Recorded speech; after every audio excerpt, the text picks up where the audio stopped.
Ooh,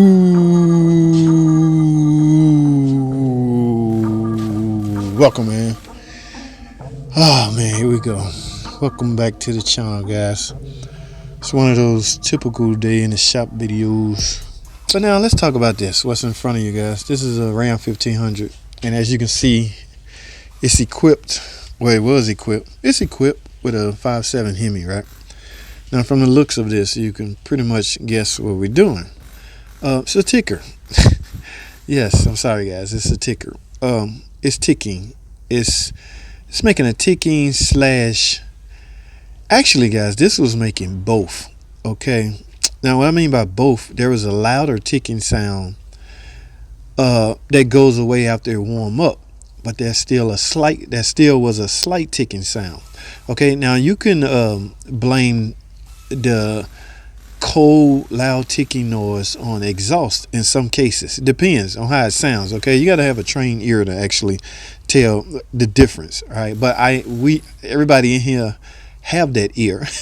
Okay, so when you first started up, it's making a louder ticking noise. Not so much ticking, but it's exhaust slash ticking noise. Okay, that would usually indicate a broken stud, right? All right, now, but as the car warmed up, that will sometimes go away. That wasn't the case on this one. The ticking volume went down, but there was still a ticking. In other words, it's a valve train related tick at that point.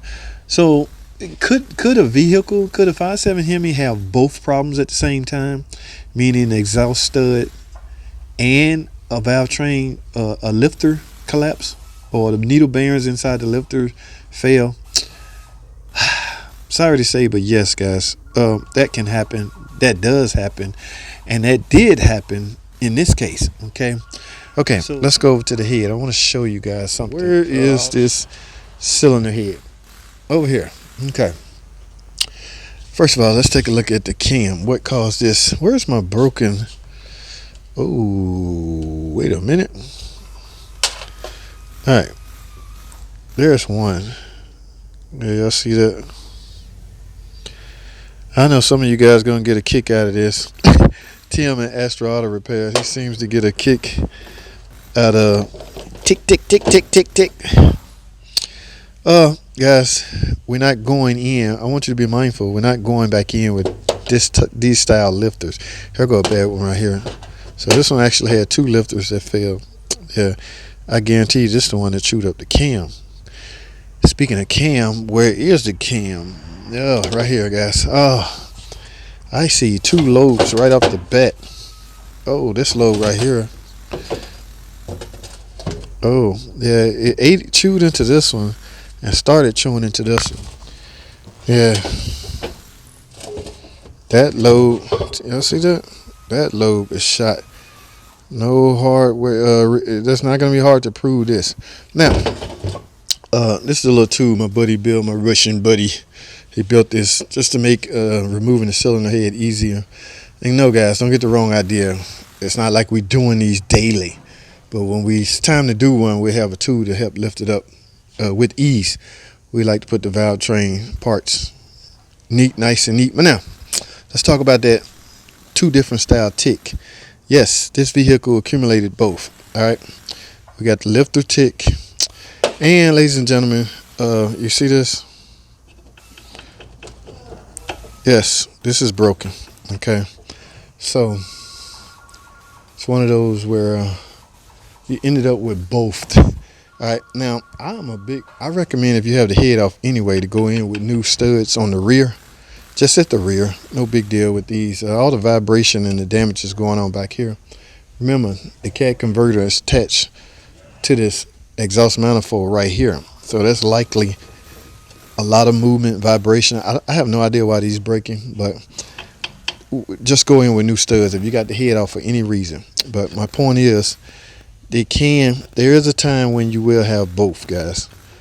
But the good part about this, we can charge the insurance company for repairing this, and the head is already off the car. But a lot of guys will miss this, so I am letting you know up front to look out for this, so you will not miss this. All you head guys out there doing heads, especially on these Hemi, you got the head off, go ahead and go in with new studs, real studs on both sides, guys. Do both sides. All right, so yeah, this is broke. All right, I got a video I want you to watch right here where I had one broke. I fixed it on the car. I just needed my buddy to come over with his welding machine and get the broken stud out. But yeah, guys, this is the dreaded Hemi tick. So I don't know.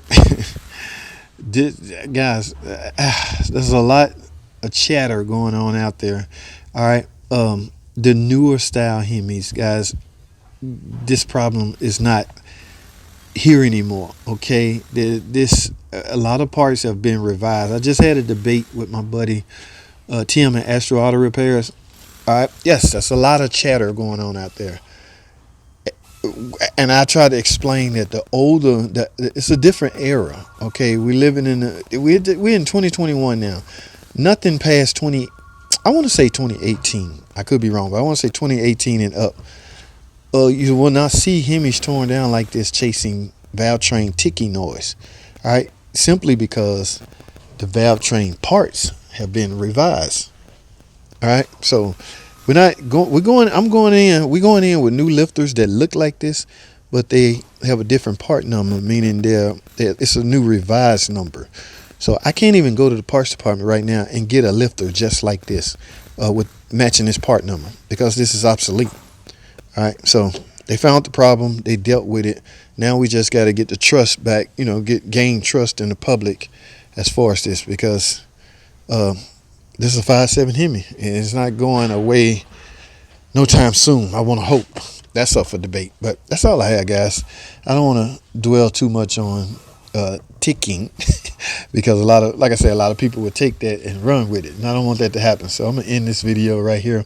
That's all I have. Just wanted to discuss that with y'all, to be on the lookout for both. Don't just listen and assume one way or the other. Try to diagnose it properly. It all starts with a trained ear. All right, that ear, your God-given talent, hearing that you have, can help you properly diagnose noises. Okay, in this case, ticking noise. Turn out to be both valve train as well as exhaust. All right, that's all I have. Thanks for watching.